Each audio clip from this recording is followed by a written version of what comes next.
പ്രിയപ്പെട്ട പ്രേക്ഷകരെ, പശ്ചിമേഷ്യയിലെ സംഘർഷം അവസാനിപ്പിക്കുന്നതിന് വേണ്ടിയുള്ള ഇന്ത്യയുടെ ഇടപെടലുകൾ ഉണ്ടാകുന്നു എന്ന സംശയവും ശക്തമാണ്. അതിന് കാരണം കഴിഞ്ഞ ദിവസം American president Donald Trump Indian പ്രധാനമന്ത്രി നരേന്ദ്രമോദിയുമായി ടെലിഫോണിൽ സംഭാഷണം നടത്തുകയുണ്ടായി. അതായത് പശ്ചിമേഷ്യയിലെ സംഘർഷം ആരംഭിച്ച് ഏതാണ്ട് ഒരു മാസത്തോട് അടുക്കുമ്പോൾ ആണ് ഇന്ത്യൻ പ്രധാനമന്ത്രിയുമായി ട്രംപ് ബന്ധപ്പെട്ടത്. ഇക്കാര്യം സ്ഥിരീകരിക്കുകയും ചെയ്യുന്നുണ്ട്.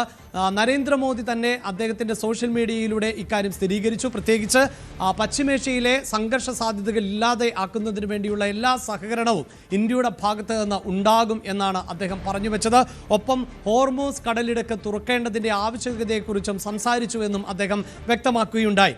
ഡൊണാൾഡ് ട്രംപ് ഇന്ത്യൻ പ്രധാനമന്ത്രി നരേന്ദ്രമോദിയുമായി സംസാരിക്കുന്നതിന് തൊട്ടു മുമ്പായിരുന്നു ഇറാൻ പ്രസിഡന്റുമായി ഇന്ത്യ സംഭാഷണം നടത്തിയത്. അതായത് ഇന്ത്യൻ പ്രധാനമന്ത്രി നരേന്ദ്രമോദി സംഭാഷണം നടത്തിയത്. ഇതോടൊപ്പം തന്നെയാണ് ഗൾഫ് രാജ്യങ്ങളിലെ ഭരണാധികാരിയുമായി നരേന്ദ്രമോദി ചർച്ചകൾ നടത്തിയത്. ഒപ്പം നമുക്കറിയാം ഈ വിഷയം പരിഹരിക്കുന്നതിന് വേണ്ടി ലോകരാഷ്ട്രങ്ങളുടെ ഇടപെടൽ വളരെ സജീവമായി നടക്കുന്നുണ്ട്. നേരത്തെ ചൈന മധ്യസ്ഥത വഹിക്കാൻ ഒരുക്കമാണ് എന്ന് അറിയിച്ചതാണ്. പക്ഷേ അത് തള്ളിക്കളയുന്ന സാഹചര്യം ആണ് ഉണ്ടായിട്ടുള്ളത്. ഒമാന്റെ നേതൃത്വത്തിൽ ആയിരുന്നു ഇസ്രയേലും അമേരിക്കയും അതോടൊപ്പം തന്നെ ഇറാനും തമ്മിലുള്ള സംഭാഷണങ്ങൾ നടന്നുകൊണ്ടിരുന്നത്. അതിനിടയിലായിരുന്നു അപ്രതീക്ഷിതമായി അമേരിക്കയുടെ ഭാഗത്ത് നിന്ന് ആക്രമണം ഉണ്ടാവുകയും ചെയ്തത്. ഏറ്റവും ഒടുവിൽ ഇതാ സൂചിപ്പിക്കുന്ന പോലെ തന്നെ പാകിസ്ഥാൻ മധ്യസ്ഥ ശ്രമം നടത്തുന്നു എന്ന സൂചനകളുമുണ്ട്. ഇതിനിടയിലാണ് ഇന്ത്യ വളരെ പ്രധാനപ്പെട്ട ഇടപെടലുകൾ നടത്തുന്നത് എന്നതാണ് എടുത്തു പറയേണ്ടത്. ഒപ്പം സൂചിപ്പിക്കേണ്ടത് ഇന്ത്യയിലേക്ക് ഇപ്പോഴും കപ്പലുകൾ, അതായത് ഹോർമൂസ് കടലിടുക്കിലൂടെ LPGയും വഹിച്ചുകൊണ്ടുള്ള കപ്പലുകളുടെ പ്രവാഹം തുടരുകയാണ്. ഇന്ത്യൻ സൈന്യം സുരക്ഷ ഒരുക്കിക്കൊണ്ടാണ് ഈ കപ്പലുകൾ കടന്നു വരുന്നത് എന്നതാണ്. ഇന്ത്യയെ സംബന്ധിച്ചിടത്തോളം ഇപ്പോഴത്തെ പശ്ചിമേഷ്യയിലെ സംഘർഷം അവസാനിപ്പിക്കേണ്ടത് ഏറ്റവും അനിവാര്യമായി മാറുന്നത് രാജ്യത്തെ ഇന്ധനത്തിൻ്റെ ക്ഷാമം അതോടൊപ്പം തന്നെ LPGയുടെ ക്ഷാമം എന്നതുകൊണ്ടാണ്. ഇതുവരെയും രാജ്യത്ത് ഒരു കടുത്ത ക്ഷാമത്തിലേക്ക് പോയിട്ടില്ല, അല്ലെങ്കിൽ കരുതൽ ശേഖരത്തിന് കാര്യമായ മാറ്റമൊന്നും ഉണ്ടായിട്ടില്ല എന്ന് കഴിഞ്ഞ ദിവസം പ്രധാനമന്ത്രി തന്നെ ലോക്സഭയിലും രാജ്യസഭയിലും നിലപാട് വ്യക്തമാക്കിയ സാഹചര്യം ആണ് ഉള്ളത്. പ്രിയ പ്രേക്ഷകരെ, നമ്മൾ ഇനി പരിശോധിക്കുന്നത്, അതായത് പശ്ചിമേഷ്യയിലെ യുദ്ധം ഇനിയും തുടർന്ന് ഏത് തരത്തിൽ ആയിരിക്കും അത് ബാധിക്കാൻ പോകുന്നത് എന്നതാണ്. ഒരു പക്ഷേ നേരിട്ട് യുദ്ധത്തിൻ്റെ പ്രത്യാഘാതങ്ങൾ ഒന്നും നമുക്ക് ബാധിക്കില്ല എന്നത് വസ്തുതയാണ് എന്ന് പറയുമ്പോൾ പോലും ഈ യുദ്ധം ഏറ്റവും അധികം പ്രതികൂലമായി ബാധിക്കുന്നത് ലോക സമ്പദ്ഘടനയെയാണ്. കാരണം ലോക സമ്പദ്ഘടനയിൽ ഏറ്റവും നിർണായകമായിട്ടുള്ള ഒന്നാണ് ഇന്ധനം എന്നത്. പെട്രോൾ, ഡീസൽ, LPG എന്നത് ലോക സമ്പദ്ഘടനയെ നിയന്ത്രിക്കുന്ന വളരെ പ്രധാനപ്പെട്ട ഒന്നാണ്. ഗൾഫ് മേഖല അടക്കം ഈ ഉൽപ്പാദനം നിർത്തിവെക്കുമ്പോൾ വലിയ സാമ്പത്തിക പ്രതിസന്ധിയിലേക്ക് പോകുന്നു. ഹോർമൂസ് കടലിടുക്കിലൂടെയാണ് ലോകത്തിന് ആവശ്യമായ ഇന്ധനത്തിൻ്റെ 20% എത്തുന്നത്. ആ പാത അടയ്ക്കുമ്പോൾ ഇന്ധനം എത്തിക്കേണ്ട രാജ്യങ്ങൾക്ക് വലിയ ചിലവാണ് വരുന്നത്. അതിൻ്റെ അടിസ്ഥാനത്തിലുള്ള ഡേറ്റകൾ ആണ് നമ്മൾ പരിശോധിക്കുന്നത്. അതായത് അന്താരാഷ്ട്ര മാധ്യമങ്ങൾ റിപ്പോർട്ട് ചെയ്യുന്നത് അനുസരിച്ച് ഇതിനോടകം തന്നെ 95 രാജ്യങ്ങൾ ആണ് ഈ ഹോർമൂസ് കടലിടുക്ക് അടച്ചതിൻ്റെ അടിസ്ഥാനത്തിൽ പെട്രോളിൻ്റെയും ഡീസലിൻ്റെയും വില വർദ്ധിപ്പിച്ചിട്ടുള്ളത് എന്നതാണ്. അവിടെ പ്രേക്ഷകർ ശ്രദ്ധിക്കേണ്ടത് 95 രാജ്യങ്ങൾ എന്ന് പറയുമ്പോൾ ലോകത്ത് 200ഓളം രാജ്യങ്ങൾ ആണ് ഉള്ളത് എന്നതാണ് വസ്തുത. അപ്പോൾ 200 ലോക രാജ്യങ്ങളിൽ 95 രാജ്യങ്ങളും ഇപ്പോൾ പെട്രോളിൻ്റെയും ഡീസലിൻ്റെയും വില ഉയർത്തുന്നു എന്ന് പറയുമ്പോൾ അത് ഈ യുദ്ധം, അതായത് പശ്ചിമേഷ്യയിലെ യുദ്ധം ലോകത്തുള്ള ആകെ രാഷ്ട്രങ്ങളുടെ പകുതിയെയും പ്രതികൂലമായി ബാധിച്ചു എന്ന് വേണം ഈ കണക്കിൽ നിന്നും നമുക്ക് മനസ്സിലാക്കാൻ. ഇനി ഇതാ നമ്മൾ ഏറ്റവും പ്രധാനപ്പെട്ട മറ്റു ചില ഡേറ്റകളിലേക്ക് പോകുന്നത്. പശ്ചിമേഷ്യയിലെ യുദ്ധത്തിൻ്റെ അടിസ്ഥാനത്തിൽ ഏറ്റവും അധികം തുക ഈ പെട്രോളിനും ഡീസലിനും വർദ്ധിപ്പിക്കേണ്ടി വന്ന രാജ്യങ്ങളുടെ പട്ടികയാണിത്. ഇത് അന്താരാഷ്ട്ര മാധ്യമങ്ങൾ റിപ്പോർട്ട് ചെയ്യുന്നതിൻ്റെ അടിസ്ഥാനത്തിലുള്ള ഡേറ്റകൾ ആണ്. അതായത് കംബോഡിയയിൽ ആണ് ഈ യുദ്ധത്തെ തുടർന്ന് ഏറ്റവും അധികം ഇന്ധനവില വർദ്ധിപ്പിക്കേണ്ടി വന്നത്. അവിടെ പെട്രോളിൻ്റെ വില 67% ആണ് വർദ്ധിച്ചത്. അതായത് പ്രേക്ഷകർക്ക് എളുപ്പത്തിൽ മനസ്സിലാക്കാൻ, 1 ലിറ്റർ പെട്രോളിന് 100 രൂപയായിരുന്നു യുദ്ധം ആരംഭിക്കുന്നതിന് മുമ്പുള്ള വിലയെങ്കിൽ അത് 167 രൂപ 81 പൈസ എന്ന നിലയിലേക്ക് ഉയർത്തേണ്ടതായി വന്നു എന്നുള്ളതാണ്. ഇനി വിയറ്റ്നാമിലേക്ക് എത്തുമ്പോൾ അവിടെയും 50%ഓളം വർധനമാണ് ഉണ്ടായത്, 49.73. നൈജീരിയയിൽ 35% വർധനവ് വരുത്തേണ്ടതായി വന്നു. ലാവോസിൽ 39% വർധനവ്. കാനഡ, നമുക്കറിയാം ഇപ്പോൾ മലയാളികൾ ഉൾപ്പെടെ നിരവധിയായ ആളുകൾ കാനഡയിലേക്ക് പലായനം ചെയ്തിട്ടുണ്ട് എന്ന് നമുക്കറിയാം. അപ്പോൾ കാനഡയിൽ ഉള്ള മലയാളികൾക്ക് അടക്കം അവിടെ വാഹനങ്ങൾ ഉപയോഗിക്കുന്നുണ്ട് എങ്കിൽ നേരത്തെ നൽകിയിരുന്ന ഇന്ധന വിലയേക്കാൾ 28.36% അധികമായി തുക നൽകേണ്ടതായി വരുന്നു എന്നുള്ളതാണ്. ഒപ്പം ഇതാ ഇപ്പോൾ ഈ മധ്യസ്ഥ ശ്രമങ്ങൾക്ക് നേതൃത്വം നൽകുന്ന പാകിസ്ഥാൻ പാകിസ്ഥാനിൽ പെട്രോളിൻ്റെയും ഡീസലിൻ്റെയും വിലയിൽ വലിയ വർധനവുണ്ടായിട്ടുണ്ട് എന്നതാണ്. 24.49% ആണ് പാകിസ്ഥാൻ ഇന്ധനവില വർദ്ധിപ്പിച്ചത്. Australia 18.23, America 16.55. ഇവിടെ ഓർക്കേണ്ടത് അമേരിക്കയാണ് ഈ യുദ്ധത്തിന് നേതൃത്വം നൽകുന്നത് എന്നതാണ്. അപ്പോൾ അമേരിക്കയുടെ സമ്പദ്ഘടനയെ അടക്കം ബാധിക്കുന്ന തരത്തിലേക്ക് ഈ യുദ്ധം പോയിട്ടുണ്ട്. പക്ഷേ പ്രിയ പ്രേക്ഷകരെ, നമ്മൾ ഒരുപക്ഷെ ഇതിനു മുമ്പ് പലപ്പോഴായി വാർത്തകൾ റിപ്പോർട്ട് ചെയ്തിട്ടുണ്ട്. അതായത് ഓരോ മിസൈലുകളും അല്ലെങ്കിൽ ഓരോ ആക്രമണവും തടയുന്നതിന് അമേരിക്കയ്ക്ക് കോടിക്കണക്കിന് രൂപയാണ് ചെലവാക്കേണ്ടി വരുന്നത് എന്ന്. പക്ഷേ ലോകത്തിലെ ഏറ്റവും വലിയ സമ്പദ്ഘടന എന്നത് അമേരിക്കയുടേതാണ്. തൊട്ടു പിന്നിലുള്ള രാജ്യത്തേക്കാൾ പല മടങ്ങാണ് അമേരിക്കയുടെ സമ്പദ്ഘടന എന്നതുകൂടിയാണ് നമ്മൾ ഓർക്കേണ്ടത്. എങ്കിൽ പോലും അമേരിക്കയ്ക്ക് 16% അവരുടെ ഇന്ധനവില വർദ്ധിപ്പിക്കേണ്ടതായി വന്നിട്ടുണ്ട്. സിംഗപ്പൂരിന് 15.69, ജർമ്മനി 13.3%. ഇങ്ങനെയാണ് ലോകത്ത് ഈ യുദ്ധത്തിന്റെ അടിസ്ഥാനത്തിൽ ഏറ്റവും കൂടുതൽ ഇന്ധനവില വർദ്ധിപ്പിച്ചിട്ടുള്ള രാജ്യങ്ങളുടെ പട്ടിക. ഇനി ഇതാ നോക്കൂ, നമ്മുടെ രാജ്യത്ത് ഇപ്പോഴും എടുത്തു പറയേണ്ടത്, രാജ്യത്ത് പെട്രോളിന്റെയും ഡീസലിന്റെയും, അതായത് പവർ പെട്രോൾ അല്ല, സാധാരണ പെട്രോളിന്റെയും ഡീസലിന്റെയും വില ഇപ്പോഴും വർദ്ധിപ്പിച്ചിട്ടില്ല. അതായത് യുദ്ധം ആരംഭിച്ച് 3 ആഴ്ചകൾ പിന്നിടുമ്പോൾ പോലും ഇന്ത്യയിൽ പെട്രോളിന്റെയും ഡീസലിന്റെയും വില വർദ്ധിപ്പിച്ചിട്ടില്ല. കാരണം പെട്രോളിന്റെയും ഡീസലിന്റെയും വില വർദ്ധിപ്പിച്ചാൽ അത് ഇപ്പോൾ പ്രതികൂലമായ സാഹചര്യം സൃഷ്ടിക്കും. കാരണം ചരക്ക് നീക്കത്തിനുള്ള തുക വർദ്ധിക്കുന്ന സാഹചര്യം ആണ് ഉണ്ടാവുക.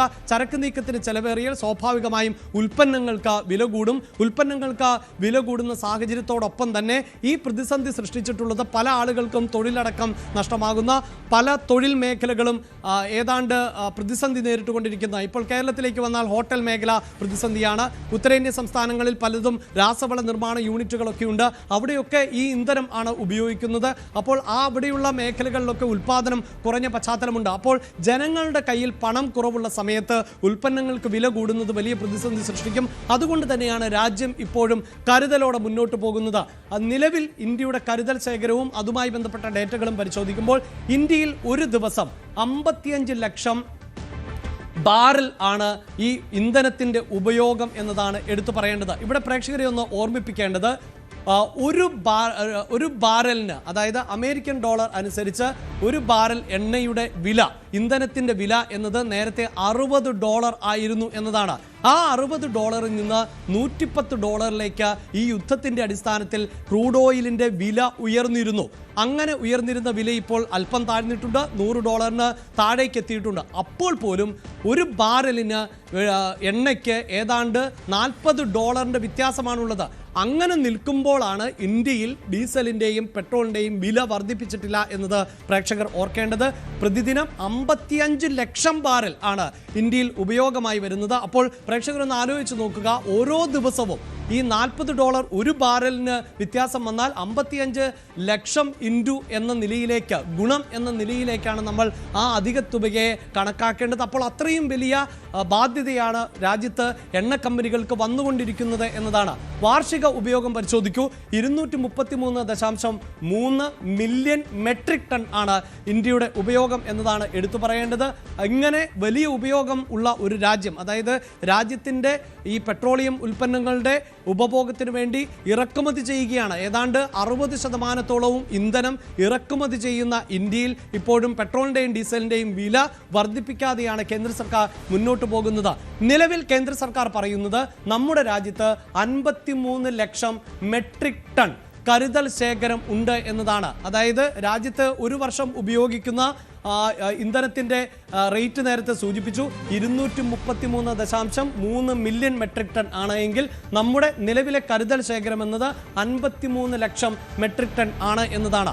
ഒപ്പം രാജ്യം ഈ കരുതൽ ശേഖരത്തിൻ്റെ അളവ് 65 ലക്ഷം മെട്രിക് ടണ്ണാക്കി ഉയർത്തും എന്നുകൂടിയാണ് ഇപ്പോൾ സർക്കാർ വ്യക്തമാക്കിയിട്ടുള്ളത്. ഈ 65 ലക്ഷം മെട്രിക് ടണ്ണാക്കി നമ്മുടെ കരുതൽ ശേഖരം എങ്ങനെയാണ് ഉയർത്തുന്നത് അതുകൂടിയാണ് കേന്ദ്ര സർക്കാർ വ്യക്തമാക്കുന്നത്. നമ്മുടെ രാജ്യം, ഞാൻ സൂചിപ്പിച്ചു കഴിഞ്ഞു, നമ്മുടെ രാജ്യത്ത് ആവശ്യമായിട്ടുള്ള ഇന്ധനത്തിൻ്റെ 60% ഇറക്കുമതി ചെയ്യുന്നത്. ബാക്കി 40%, അത് കൃത്യമായ ഒരു ഡേറ്റയല്ല, കൃത്യമായ കണക്കല്ല, ഏകദേശം ആണ് അത് രാജ്യത്ത് ഉൽപ്പാദിപ്പിക്കുന്നു. രാജ്യത്തെ ആഭ്യന്തര ഉൽപ്പാദനം വർദ്ധിപ്പിച്ചു എന്നാണ് കേന്ദ്ര സർക്കാർ പറയുന്നത്. അതോടൊപ്പം രാജ്യത്തെ ഈ ഇന്ധനത്തിൻ്റെ, അതായത് 60% ഇന്ധനം ഇന്ത്യയിലേക്ക് എത്തിക്കുമ്പോൾ അതിൻ്റെ ഏതാണ്ട് 30% ആണ് ഹോർമൂസ് കടലിടുക്ക് വഴി കടന്നു വരുന്നത്. ബാക്കി മറ്റു പാതകളിലൂടെ അടക്കം ആണ് വരുന്നത്. അതുകൊണ്ട് തന്നെ ഇപ്പോഴും ഈ ഹോർമൂസ് കടലിടുക്കിൽ കൂടി അടക്കം പല കപ്പലുകളും ഇന്ത്യയിലേക്ക് എത്തുന്നുണ്ട്. ഈ ചരക്ക് കപ്പലുകൾ എത്തിക്കൊണ്ടിരിക്കുകയാണ്. അതുകൊണ്ട് 65 ലക്ഷം, അതായത് നേരത്തെ സൂചിപ്പിക്കുന്ന പോലെ കരുതൽ ശേഖരം എന്നത് വർദ്ധിപ്പിക്കാൻ സാധിക്കും എന്ന് തന്നെയാണ് കേന്ദ്ര സർക്കാർ ആവർത്തിച്ച് വ്യക്തമാക്കിക്കൊണ്ടിരിക്കുന്നത്. 65 ലക്ഷം മെട്രിക് ടണ്ണാക്കി ഉയർത്താൻ ഈ നിലയിൽ സാധിക്കും എന്നാണ് കേന്ദ്ര സർക്കാർ അവകാശപ്പെടുന്നത്. അതോടൊപ്പം എടുത്തു പറയേണ്ടത്, നിലവിൽ 27 രാജ്യങ്ങളിൽ നിന്നായിരുന്നു നേരത്തെ രാജ്യത്തേക്ക് ഇത്തരത്തിൽ ഇന്ധനം എത്തിച്ചുകൊണ്ടിരുന്നത്. അതേ തന്നെ ഗൾഫ് രാജ്യങ്ങൾ പ്രധാനപ്പെട്ടതാണ് എന്ന് നമുക്കറിയാം. ഗൾഫ് രാജ്യങ്ങളിൽ നിന്നൊക്കെയാണ് വ്യാപകമായി ഇന്ധനം എത്തിക്കുന്നത്. ഇപ്പോൾ അത് 41 രാജ്യങ്ങളിൽ നിന്നാക്കി ഉയർത്തിയിട്ടുണ്ട്. ഒരുപക്ഷെ പ്രേക്ഷകർക്ക് ഓർത്തിരിക്കാൻ വളരെ എളുപ്പത്തിൽ പറയേണ്ടത്, ഇതേ അമേരിക്ക തന്നെ ഇന്ത്യക്ക് അധിക ചുങ്കം ഏർപ്പെടുത്തിയത് റഷ്യയിൽ നിന്ന് ഇന്ത്യ അധികമായി എണ്ണ ഇറക്കുമതി ചെയ്യുന്നു എന്നതിൻ്റെ പേരിൽ ആയിരുന്നു. പക്ഷേ ഇന്ത്യക്ക് അധിക ചുങ്കം ഏർപ്പെടുത്തിയപ്പോൾ പോലും റഷ്യയുമായുള്ള പങ്കാളിത്തം ഇന്ത്യ അവസാനിപ്പിച്ചില്ല എന്ന് മാത്രവുമല്ല, യുദ്ധം ആരംഭിക്കുന്നതിന് തൊട്ടു മുമ്പുള്ള മാസം, അതായത് ഫെബ്രുവരി മാസത്തിൽ ഇന്ത്യ ഏറ്റവും കൂടുതൽ ക്രൂഡ് ഓയിൽ എത്തിച്ചത് ഇതേ റഷ്യയിൽ നിന്ന് തന്നെയായിരുന്നു. അപ്പോൾ റഷ്യയുമായി മികച്ച സൗഹൃദം ഇന്ത്യ പുലർത്തുന്നു എന്നുള്ളതാണ്. അർജന്റീനയെ പോലെയുള്ള രാജ്യങ്ങളിൽ നിന്ന് അടക്കം ഇന്ത്യ ഇപ്പോൾ കൂടുതൽ ഇന്ധനം എത്തിക്കുന്നു എന്നുള്ളതാണ്. ഇവിടെയാണ് ഇന്ത്യയുടെ നയതന്ത്രം എന്നത് വളരെ പ്രധാനപ്പെട്ടതായി മാറുന്നത്.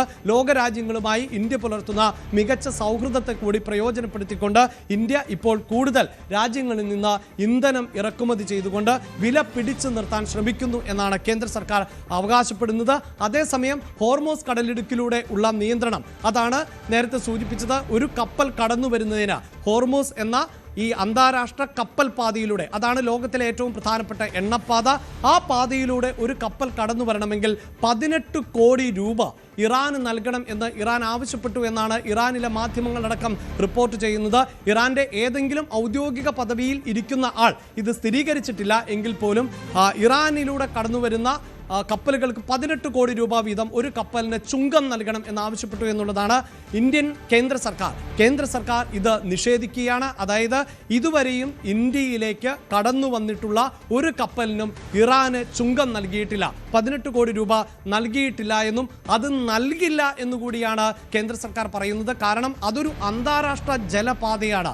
അതിൽ ഏതെങ്കിലും രാജ്യത്തിന് പ്രത്യേകമായ അവകാശവാദം ഉന്നയിക്കേണ്ടതില്ല. ഇറാന്റെ തീരത്തു കൂടിയാണ് ഈ പാത കടന്നു പോകുന്നത്. പക്ഷേ നമുക്കറിയാം, ആകാശപാതകൾക്കും ജലപാതകൾക്കുമൊക്കെ അന്താരാഷ്ട്ര തലത്തിലുള്ള പാതകൾ ആണ്. അതിനൊരു നിശ്ചിത ദൂരം, അതായത് ആകാശപാതയാണ് എങ്കിൽ ഭൂമിയിൽ നിന്ന് നിശ്ചിത ഉയരം മാത്രമാണ് ഇന്ത്യയുടെ വ്യോമപാത എന്ന് അവകാശപ്പെടാൻ സാധിക്കുകയുള്ളൂ. അതിനു മുകളിലേക്ക് ഇന്ത്യയുടെ വ്യോമപാത എന്ന് നമുക്ക് അവകാശപ്പെടാൻ സാധിക്കില്ല. അങ്ങനെ അവകാശപ്പെട്ടാൽ പലപ്പോഴും നമുക്കറിയാം, ഇന്ത്യ തന്നെ എത്രയോ സാറ്റലൈറ്റുകൾ അയക്കുന്നുണ്ട്. ആ സാറ്റലൈറ്റുകൾ മറ്റു പല ലോകരാജ്യങ്ങളുടെയും ആകാശത്തു കൂടിയാണ് വട്ടമിട്ട് പറക്കുന്നത്. അപ്പോൾ അതിലൊന്നും അവകാശവാദം ഉന്നയിക്കാൻ അന്താരാഷ്ട്ര നിയമങ്ങൾ അനുവദിക്കില്ല. അതുപോലെയാണ് ഈ കപ്പൽ ചാലുകൾ ഓരോ രാജ്യത്തിൻ്റെയും അതിർത്തിയിൽ നിന്ന് നിശ്ചിത ദൂരം, അത് ആ രാജ്യത്തിൻ്റെ പരിധിയിൽ വരുന്നതാണ്, സുരക്ഷാ മാനദണ്ഡങ്ങളെ പാലിച്ചുകൊണ്ട്. അതിനപ്പുറത്ത് കടന്നു പോകുന്ന പാതകളെ അന്താരാഷ്ട്ര പാതകളായി കണക്കാക്കാൻ സാധിക്കൂ. അതിലേതെങ്കിലും തരത്തിലുള്ള ചുങ്കം അനുവദിക്കില്ല എന്നാണ് പറയുന്നത്. അപ്പോഴും പ്രേക്ഷകരെ ഒരു കാര്യം കൂടി ഓർമ്മിപ്പിക്കേണ്ടത്, ആ തീരം എന്നത് ഇറാനോട് ചേർന്നതാണ്. ഇറാൻ ഏത് സമയം വേണമെങ്കിലും ഈ കപ്പലുകളെ ആക്രമിക്കാം. ഒപ്പം ഈ ഒരുപക്ഷെ ഞാൻ പ്രേക്ഷകരുമായി സംവദിക്കുമ്പോൾ, ഞാൻ ഇക്കാര്യം പ്രേക്ഷകരുമായി പങ്കുവെക്കുമ്പോൾ പ്രേക്ഷകരിലേക്ക് ഈ ഡേറ്റകളൊക്കെ അതിവേഗം എത്തുകയും ഇത് പിന്നീട് യൂട്യൂബിലടക്കം നിങ്ങൾ കാണുകയും ഒക്കെ ചെയ്യുന്നുണ്ട്. ഈ യൂട്യൂബിലേക്ക് അടക്കം സിഗ്നലുകൾ എത്തിക്കുന്നതിൽ ഏഷ്യയെയും യൂറോപ്പിനെയും തമ്മിൽ ബന്ധിപ്പിക്കുന്ന പ്രധാനപ്പെട്ട കേബിൾ കണക്ഷനുകൾ കടന്നു പോകുന്നത് സമുദ്രത്തിന് അടിയിലൂടെയാണ്. ഇപ്പോൾ ഇലോൺ മസ്കിനെ പോലെയുള്ളവരൊക്കെ ഈ സമുദ്ര കേബിളുകൾ ഉപേക്ഷിക്കുവാനുള്ള നീക്കമൊക്കെ നടത്തുന്നുണ്ട്. അത് നേരിട്ട് സാറ്റലൈറ്റ് സംവിധാനത്തിലൂടെ തന്നെ ആക്കാൻ ശ്രമിക്കുന്നുണ്ട്. പ്രിയ പ്രേക്ഷകർ മനസ്സിലാക്കേണ്ടത്, സെക്കൻഡുകളുടെ അംശത്തിൽ ആണ് ഇത്തരം ഡേറ്റകൾ പരസ്പരം കമ്മ്യൂണിക്കേറ്റ് ചെയ്യുന്നത് എന്നതാണ്. അതിൽ നിർണായകമാകുന്ന പല കേബിളുകളും ഈ ഹോർമൂസ് കടലിടുക്കിലൂടെയാണ് കടന്നു പോകുന്നത് എന്നതാണ്.